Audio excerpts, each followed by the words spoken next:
Excelente, Gonzalo, muchísimas gracias. Vamos a empezar con las preguntas. Bien.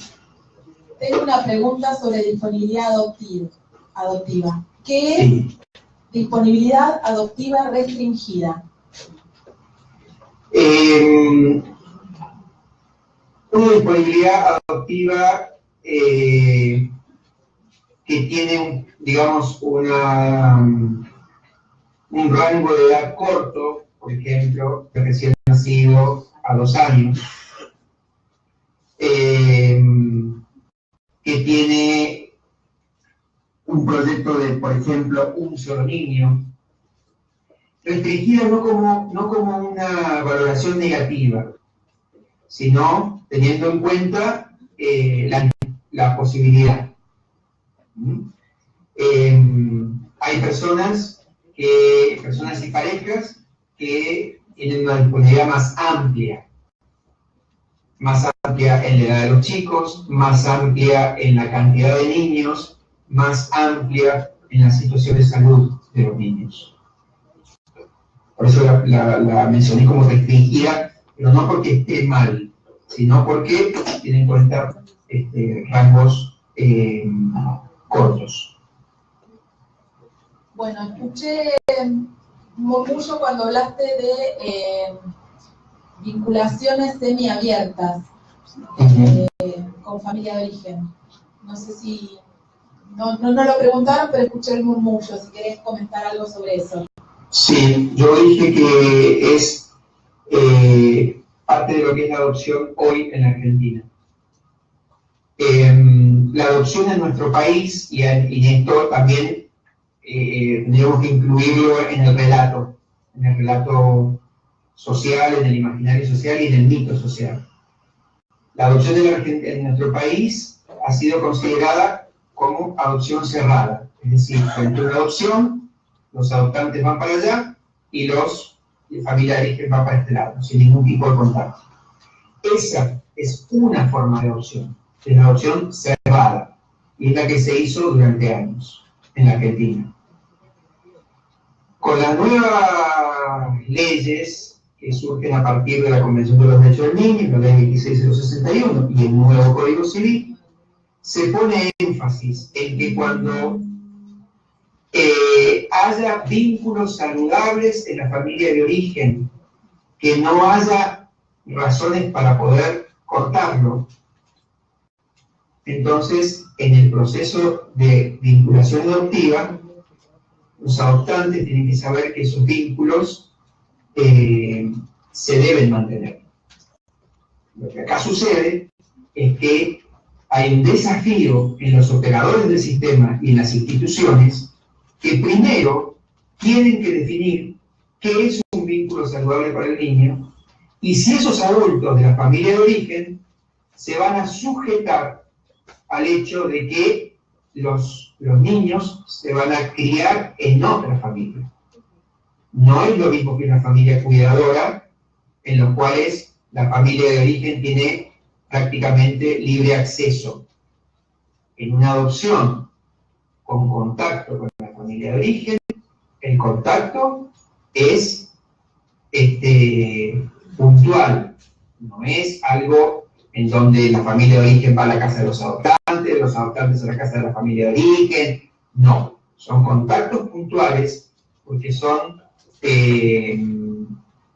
referencias de la historia de los niños que no es necesario cortar por la salud de los niños. Bueno, aquí hay otra pregunta en relación a los operadores. Sí. Cuando dicen ya está construido el vínculo porque ya les dice mamá y papá, Sí. ¿qué son los operadores? ¿Puede ser que estén tan poco formados para hacer una afirmación así? Sí. Es una generalización, yo estoy haciendo una referencia general. Hay operadores que están excelentemente formados. Hay otros que, a ver, yo les voy a decir algo, yo tengo la posibilidad y el privilegio de ser invitado a distintas provincias. a poder compartir talleres en distintas provincias. Y esto que les voy a decir lo he visto en prácticamente todas las provincias. Digo prácticamente, pero es lo que he visto. En general, en los servicios zonales o en los órganos administrativos locales, se contrata a muchos profesionales recién recibidos.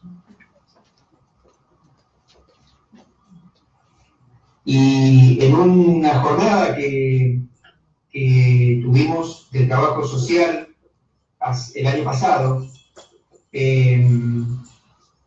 Claudio Robles, que es un trabajador social muy formado, él decía, trabajar en familia, en niñez, y fíjense que no estoy diciendo adopción, pero trabajar en niñez y en familia, en los servicios zonales, tiene una complejidad que difícilmente puede ser abarcada por recién egresados.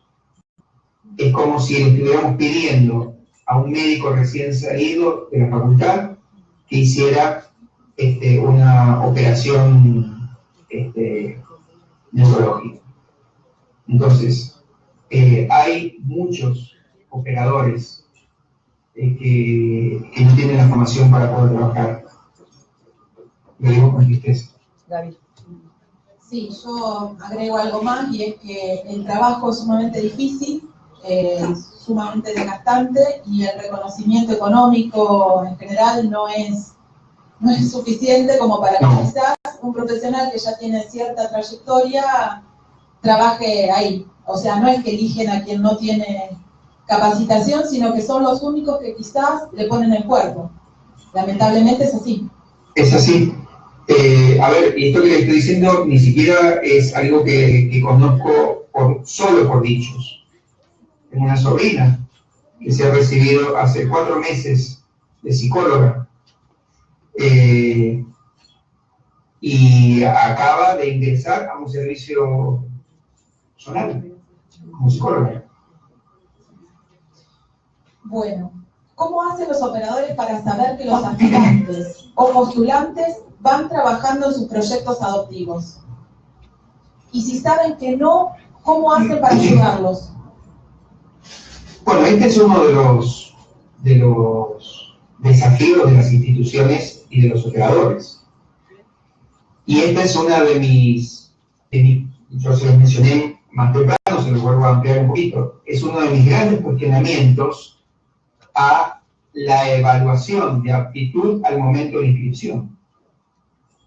Es uno de mis grandes cuestionamientos. Creo que es un error conceptual evaluar la aptitud para adoptar a una persona, a una pareja que se inscribe, que está iniciando un camino.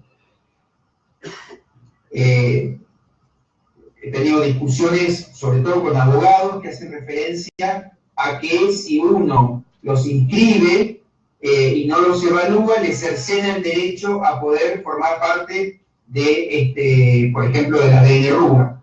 Y yo creo, y esto lo dije en su momento cuando yo formaba parte del Consejo Consultivo, que era un error considerar inscrito a la persona que es evaluada al momento de la inscripción. Yo considero que las personas y las parejas se tienen que inscribir como un hecho administrativo, se inscriben en un registro, y el registro con profesionales, ya sea que esté en el ejecutivo o en el judicial, pero el registro con profesionales especializados tiene que ofrecer formación a través de, obviamente, de reuniones grupales, generales, hay muchas modalidades, para poder brindarle información y formación a las personas que se inscriben. Y después de eso, pasado un tiempo, si ustedes me preguntan cuánto sería ese tiempo, yo les diría como mínimo 1 año. Después de eso, hacer la valoración de idoneidad. Entonces, ahí uno puede, como operador, ir viendo los procesos. puede ir viendo de lo trabajado previamente, cómo se manifiesta eso al momento de la reflexión y del recurso interno y externo para poder sostener un vínculo. Yo, a ver, el día viernes es ayer, tuve una entrevista con una pareja en donde cuando yo les mencionaba las cosas que se iban a poner en juego en una adopción múltiple, en una pareja que se postulaba para más de 2 niños. Y cuando yo les traía escenarios, porque no es que yo les tengo que decir lo que tienen que hacer, pero yo les traía los escenarios de lo que pasa cuando llegan los niños, lo que sucede en la pareja, entre la pareja, si son 2, los desafíos. Bueno, mientras yo iba hablando con ellos, mostrándoles distintos escenarios, yo no les puedo explicar la cara que tenían. Se les iba transformando a medida que yo iba hablando. Alguien me podría decir, no, alguien me lo ha dicho, pero los asustás. No, yo no los asusto. Yo les muestro escenarios que yo he visto. Y las personas no tenían la menor idea de que podía pasar ese tipo de cosas. Entonces, así es como uno va identificando a partir del trabajo con las personas. Bueno, acá hay una pregunta similar porque dice, ¿cómo pensás que tendrían que trabajar las instituciones para formar y capacitar a los aspirantes? Está respondida en la anterior. Acá hay otra que dice, ¿qué o quiénes son los operadores? ¿Qué son las herramientas? Y cuando dicen capacitarse, ¿qué es y cómo lo hago? Vamos por partes. ¿Qué es? ¿Decime primero? ¿Qué o quiénes son los operadores? Bueno, los operadores son los trabajadores sociales, psicólogos, abogados de la protección de niñez del Poder Ejecutivo, los trabajadores sociales, psicólogos y abogados de los equipos técnicos del Poder Judicial. Fundamentalmente me estoy refiriendo a ellos. En el sistema de protección de niñez también son operadores los que forman parte de las medidas de protección. Ahí también entran en juego las escuelas, los docentes, por ejemplo. Pero cuando ya estamos en adopción, es decir, cuando tenemos una declaración de adoptabilidad, de situación de adoptabilidad de un niño, una niña o de niños, ahí los operadores, los que tienen que construir cómo va a ser la modalidad vincular, los que tienen que identificar cuáles son las herramientas, y ahí es donde viene la otra parte, cuáles eran las herramientas.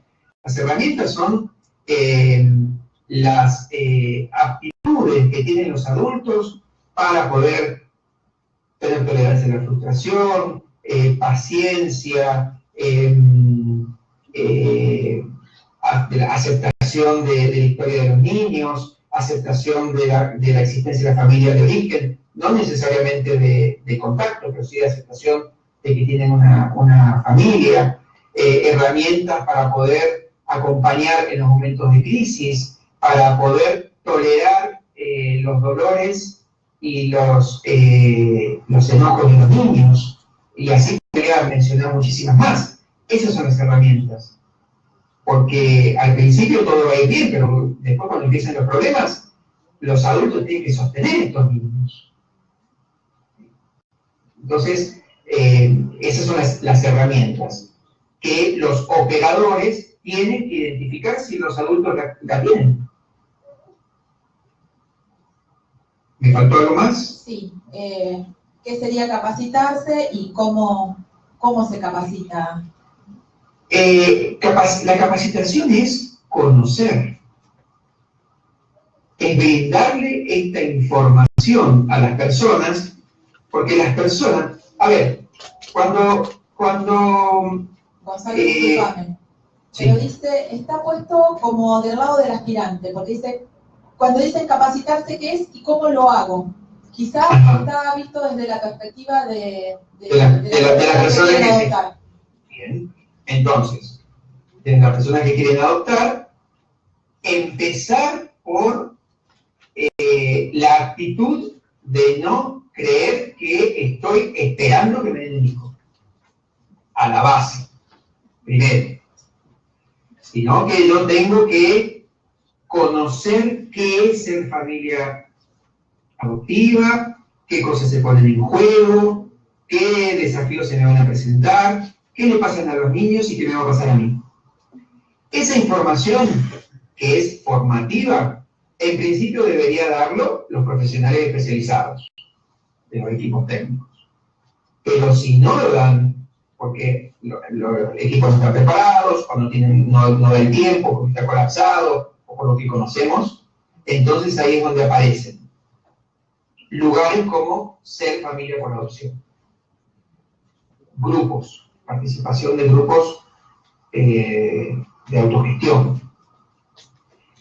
Participación también en Facebook. En Ser Familia hay bibliografía, hay artículos, hay testimonios. En el registro nosotros tenemos una entrevista de admisión. Es decir, las personas que quieren inscribirse, primero tienen que tener una entrevista de admisión, que no define la aptitud, sino que define si la motivación para inscribirse es saludable. Por ejemplo, si es una pareja que el señor tiene 63 años, la señora tiene 59, y quieren adoptar, y quieren inscribirse para adoptar un niño de recién nacido 1 año, ahí ponen un freno ahí. ¿Sí? Bueno. Pero en todas las entrevistas de admisión que yo hago los martes, todos los martes, en todas las personas y parejas que salen de la entrevista de admisión se van con un papel que dice: vaya a www.sefamiliaporadopcion.org, busque, lea. Acá hay contenidos que hemos chequeado, que son adecuados y donde usted va a poder encontrar información. Eso es formarse, capacitarse, participar. No esperar, sino ir. Bien. Esta es parecida a lo que venimos hablando. Dicen, ¿qué opinas de la información que brindan los grupos autogestionados? ¿Consideras que son necesarios para el proceso adoptivo? En Bahía Blanca, el juzgado aconseja asistir al grupo Mama. ¿Sucede en todos los lugares? Es Carolina Recalde quien manda la pregunta. Hola, Carlos. A ver, hay un libro, mejor dicho, hay un artículo de una antropóloga que ha estudiado sobre la adopción y que ella dice que los grupos autogestionados existen en tanto y en cuanto el Estado está ausente. Es una postura que ella plantea. Creo que es una postura que se queda corta, pero sí creo que es cierto que la primera responsabilidad la tiene el Estado en dar esta información para la formación. Ahora, en el 95% de los registros y de los equipos no hay cantidad de profesionales para poder hacer este tipo de trabajo, o no hay una ideología por parte de las instituciones para este trabajo, porque lo que yo le estoy diciendo es lo que yo pienso, no necesariamente lo que inclusive piensa la coordinadora del registro donde yo estoy. Es decir, cada registro tiene profesionales que tienen una concepción de la adopción y de la metodología. Entonces, lo que yo estoy compartiendo con ustedes es mi opinión profesional como especialista en adopción. Hay mucha gente que no está de acuerdo. En ese sentido, yo creo que donde no hay un Estado presente y hay una movilización por parte de los ciudadanos que quieren adoptar, en reunirse y en buscar referentes formados para jornadas, para talleres, para grupos, yo creo que es fundamental que las personas inscritas puedan participar de este tipo de encuentros. En Mendoza no lo tenemos. No hay un grupo, particularmente un grupo autogestionado. Particularmente, si yo fuera digamos, si yo tuviera que hacer una derivación, yo la hago. Yo no le tengo miedo a grupos autogestionados. Y yo lo decía al final de mi trabajo. Hay que salir del lugar de la confrontación o de que somos enemigos. O sea, acá tenemos que sumar todo lo posible en beneficio de los niños, en beneficio de los adultos, porque acá tenemos que saber que si no cuidamos a los adultos, los niños se van a quedar sin familia. Y me estoy refiriendo a los adoptantes, a los aspirantes. Entonces, hay que sumar e ir todos para el mismo lado. Un segundo, interrumpo, Gonzalo. No podemos recibir más preguntas porque no nos va a dar el horario para que las conteste en este momento. Lo que sí te pedimos es, si te parece, que si hacen más preguntas y no entran en el tiempo, vos después puedas contestarlas por mail. ¿Puede ser? Sí. Sí, Gonzalo, porque si no va a quedar... No, estoy pensando en una modalidad más hablada. Bueno. Me sale más hablar que Bueno. Después la pensamos. Entonces, en todo caso. Podemos ver ahí con Ser Familia alguna cuestión de algún videíto o algo por el estilo. Buenísimo. Bueno, gracias. Otra pregunta. ¿Qué pasa si estamos haciendo técnicas de fertilización asistida y nos anotamos también para adoptar? Bueno, ahí tenemos un ejemplo bien clarito de lo que yo les digo respecto a lo que es anotarse en el registro y tener la aptitud para adoptar. En la modalidad que yo les menciono, en la que yo considero en que las personas se anotan en un registro como un acto administrativo, pero esa inscripción no les da la aptitud para adoptar, que en ese momento estén haciendo técnicas de fertilización no implica nada en sí mismo. Porque significa que la energía, lo que los psicólogos llamarían la energía libidinal, la energía esta de vida, está puesta un porcentaje en las técnicas de fertilización y otro porcentaje en el inicio de este camino, que sería la adopción. Por lo tanto, ahí no hay una contraposición. Se genera el problema cuando si la persona se inscribe, la pareja se inscribe y con la inscripción yo defino la aptitud para adoptar y en ese momento están haciendo técnicas de fertilización. Ahí es donde se genera la contradicción conceptual. Porque si alguien está haciendo técnicas de fertilización, es porque ha caminado un camino previo. Porque primero hizo consultas, porque no venía la concepción. Después analizó las técnicas posibles, vio si la obra social se la cubría. Después empezó por las de baja complejidad, si podía. Después pasó por las de alta complejidad. Cuando llegamos a ese momento de alta complejidad, hay un camino caminado. Y la inscripción en el registro es el inicio de otro camino. Entonces, no podemos al inicio de la inscripción en el RUA tomarlo como que eso lo define con aptitud, porque a su vez están con la energía puesta en otro camino ya empezado. ¿Esto en el marco de qué? De que yo creo que para la aptitud, no para la inscripción, desde mi punto de vista, para la aptitud, yo no creo que sea saludable definir la aptitud para adoptar mientras se está transitando una técnica de fertilización. Porque, por esto mismo que yo decía,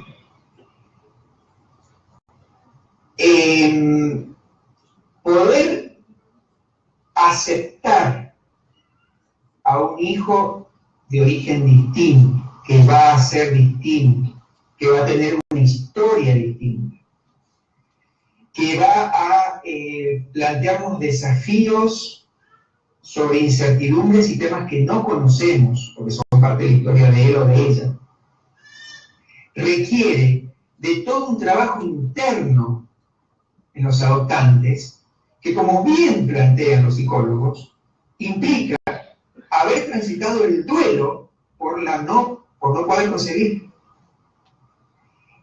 El transitar ese duelo, ese dolor, después libera la posibilidad de aceptar al otro.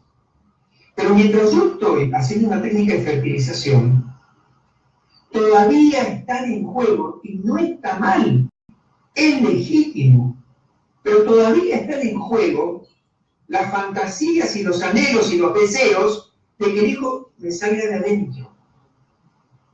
Y está bien si lo quiero hacer.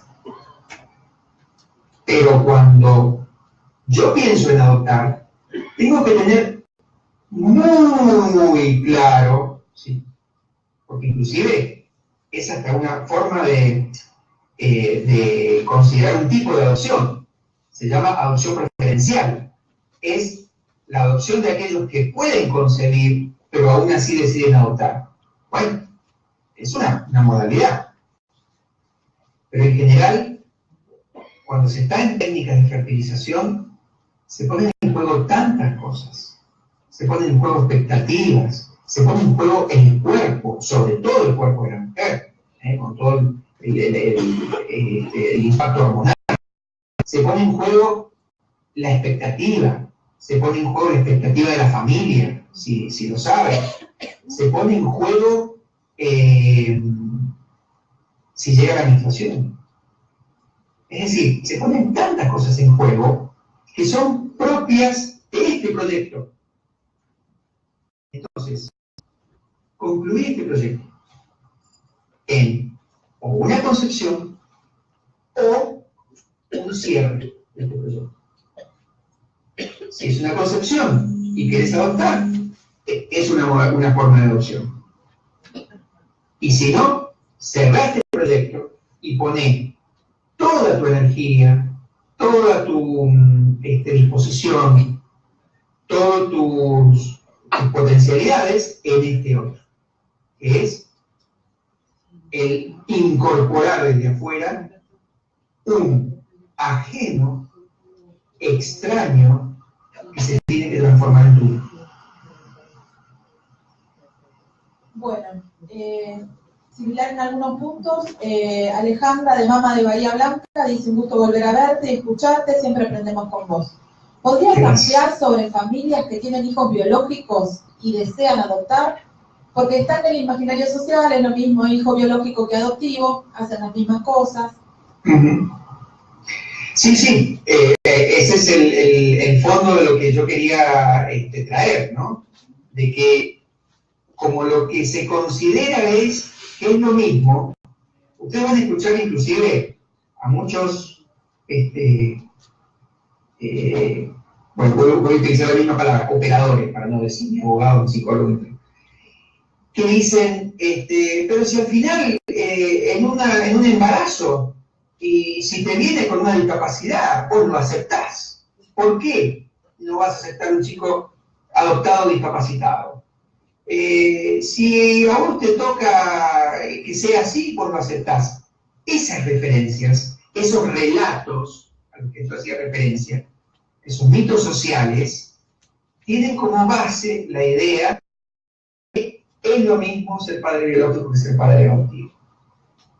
Entonces, en las familias que tienen hijos biológicos, por ejemplo, yo estoy trabajando en este momento con una familia que tiene 3 hijos biológicos y que quiere adoptar. porque ya, digamos, ha habido una intervención quirúrgica y no pueden concebir más. Ok. Lo que hay que trabajar con esa gente es, en principio, tienen que saber que van a ser una familia mixta. No van a ser una familia biológica con una pequeña modificación. Van a ser otra configuración familiar, mixta, biológica y adoptiva. Entonces, el próximo paso es que tienen que saber que hay algunas cosas, varias cosas, de lo que aplicaron en la crianza de los hijos biológicos, que van a ser semejantes a la crianza de los hijos, del hijo o los hijos adoptivos. Pero que sí o sí van a tener otros que son absolutamente específicos de la configuración o del vínculo adoptivo. Y para eso van a tener un doble esfuerzo. Porque pensemos, por ejemplo, de que esta familia tiene, se los propone o se los llama una vinculación temprana. No es lo mismo que si fuera una vinculación tardía. Si es temprana, es de un niño recién nacido a 2 años.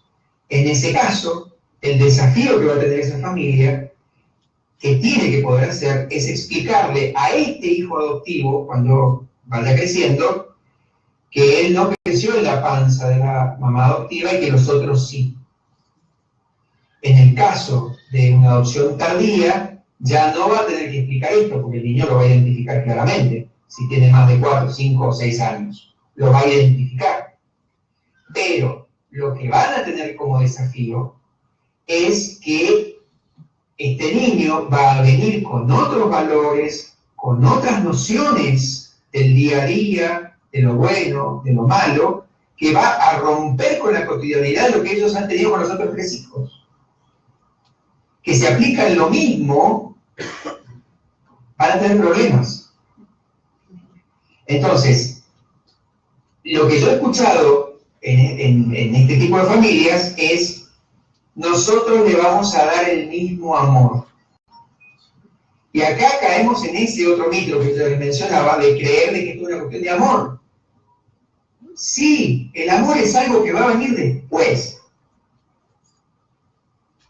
Es algo que se va a amar a esa persona con la que me reí, jugué, me peleé, lo reté, fui a la escuela, jugamos. A esa persona voy a amar. No puedo tener el amor predefinido de antes.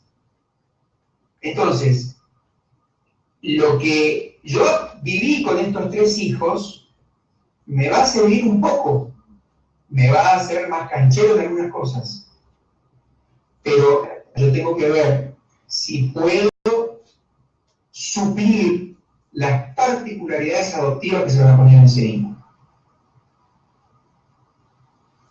Bueno, acá tengo una que dice: nos pasó que nos diga el niño tiene retraso madurativo leve, en 3 oportunidades, 3 casos. Pero nos dimos cuenta que no eran todos los casos iguales. ¿Quién evalúa o debe evaluar realmente el diagnóstico del niño? ¿O se hace a veces por dar un diagnóstico sin saber realmente el problema? Bueno, esto que yo les mencionaba de la dificultad de los diagnósticos, porque ustedes saben que en general en los temas humanísticos y sociales y de salud, a veces uno se mueve por péndulos de un extremo al otro. Nosotros venimos de la modernidad, en donde todo era un diagnóstico tabla rasa, o sea, se sacaba el CI, y si tenía CI 79 era tal cosa, si tenía CI 81 era tal otra. Así. Ese es el diagnóstico. ¿Qué sucede? Que ese diagnóstico se transformó en un rótulo, que terminó diciendo: si estás de acá para abajo, sos tal cosa. No es que tenés tal cosa, sos tal cosa. Y ahí se generó el diagnóstico rótulo. Entonces ahora estamos en un momento para el otro lado. Ahora estamos en un momento en donde el diagnóstico es mala palabra. Porque el diagnóstico se escribe en lápiz, porque se modifica permanentemente, porque el diagnóstico no dice nada del niño, solamente dice de los problemas. Bueno, ahora estamos, para mi gusto, estamos un poquito en el otro extremo. Si a esto le sumamos que en los lugares donde están los niños hay pocos recursos, hay pocos profesionales, y por lo tanto lo que se busca es tratar de que los chicos estén calmados y tranquilos, nos vamos a encontrar con distorsiones muy grandes. ¿Cómo se suplen esas distorsiones? Con frases como retraso madurativo, que dicen un montón de cosas y al mismo tiempo no dicen nada. Pero lo que necesitamos es ir encontrando esta zona intermedia en donde sabemos que lo que un diagnóstico nos puede decir, como les decía antes, es orientativo, pero nos orienta para ese lado. Nos orienta, no es que es una invención. ¿Sí? Debatíamos esta semana en el equipo sobre un niño de 10 años que tiene diagnóstico de psicosis infantil. Entonces, lo que planteaban profesionales del equipo es que no observaban las conductas de una psicosis. Entonces, lo que yo le planteaba es, bueno, está bien, ustedes pueden no estar de acuerdo, pero si tenemos este diagnóstico, cuanto menos tomemos, digamos, en cuenta este rumbo. Tengámoslo presente, no como un rótulo, pero tengámoslo presente. Entonces, con los diagnósticos, también hay que tener en cuenta que el diagnóstico que se le hace a los chicos en un hogar es un recorte de un niño en una no familia. Y cuando va a una familia adoptiva, el niño va a una familia. Y la conducta de la no familia es distinto a la conducta de una familia. Entonces, es muy complejo el tema del diagnóstico. Lo que yo digo es, ni rótulos cerrados, ni el relativismo de la minimización. Re lindo, re bonito, tiene un problemita.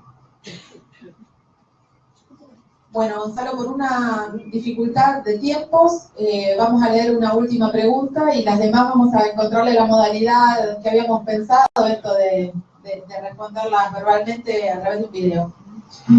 Una pregunta de Facebook, porque como tenemos la transmisión en vivo, surge también el intercambio desde allí. Buenísimo. ¿Qué piensa de las parejas homosexuales que quieren adoptar? Por favor. No, la respuesta, no, por favor, lo copié textual de Facebook, dice Laura. ¿Qué pienso de la adopción por parte de parejas homoparentales, homosexuales? Sí. En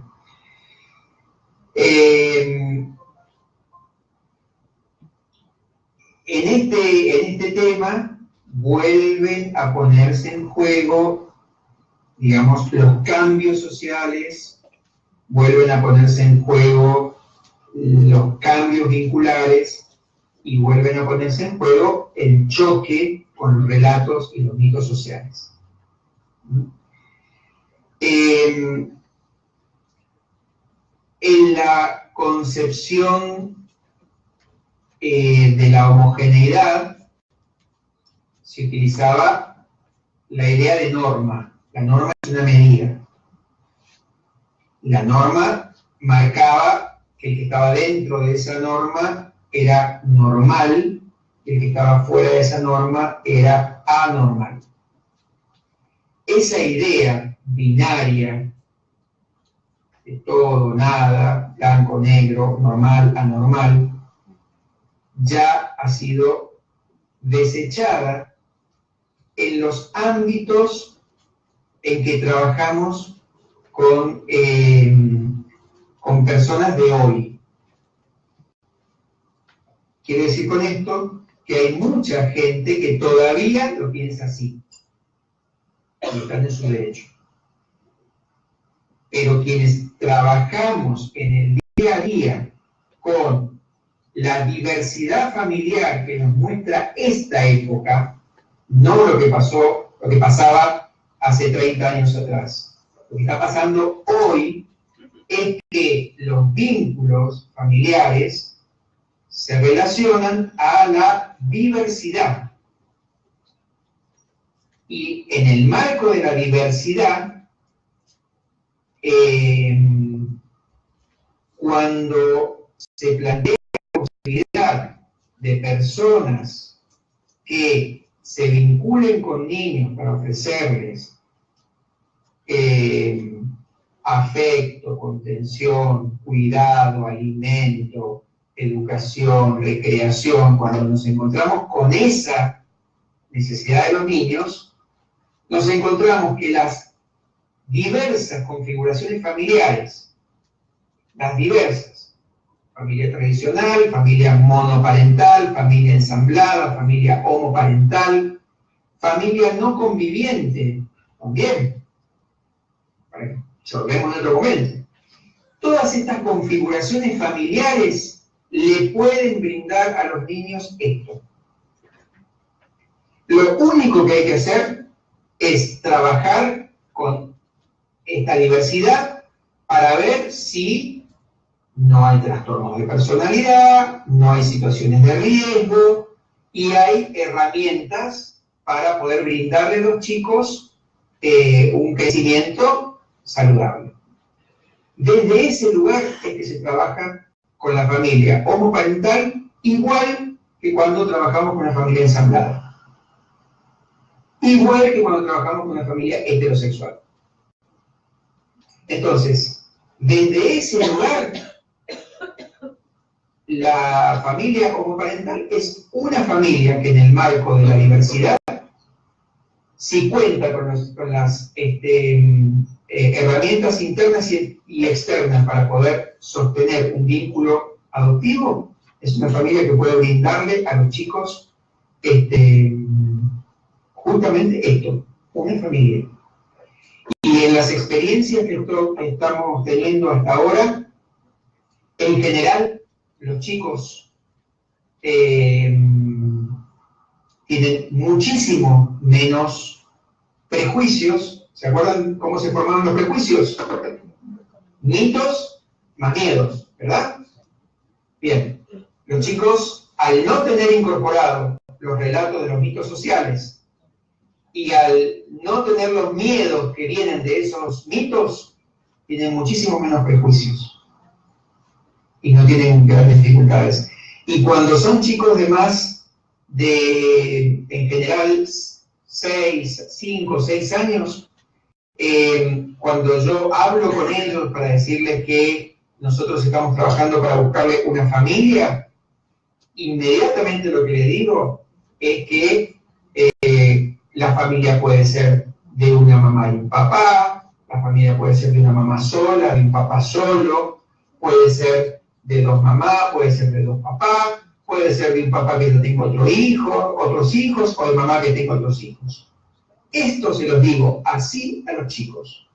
Y los chicos, por supuesto, se los digo en un momento evolutivo, ¿no es cierto? Pero si fuéramos a lo que dice el código, que habla de los 10 años, esto se habla así con los niños. Y se les pregunta si alguna de esta configuración familiar ellos no quieren. Hay niños que han dicho que no tienen ningún problema, y hay niños que han dicho yo quiero una mamá y un papá. Y hay otros que han dicho no tengo problema que sea una mamá sola. Y se puede trabajar con los chicos sin ningún problema. Bueno, Gonzalo, agradecerte. A medida que te vamos escuchando, no solamente vamos aclarando un montón de dudas, de preguntas, sino que se nos van generando muchas otras. Por eso, cuando arrancamos, teníamos una sola pregunta y ahora, bueno, nos quedaron unas cuantas para responder en otro momento. Te agradecemos un montón. Bueno, bien.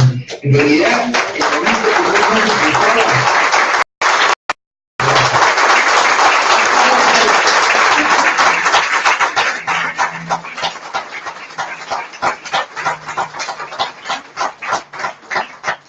Gracias.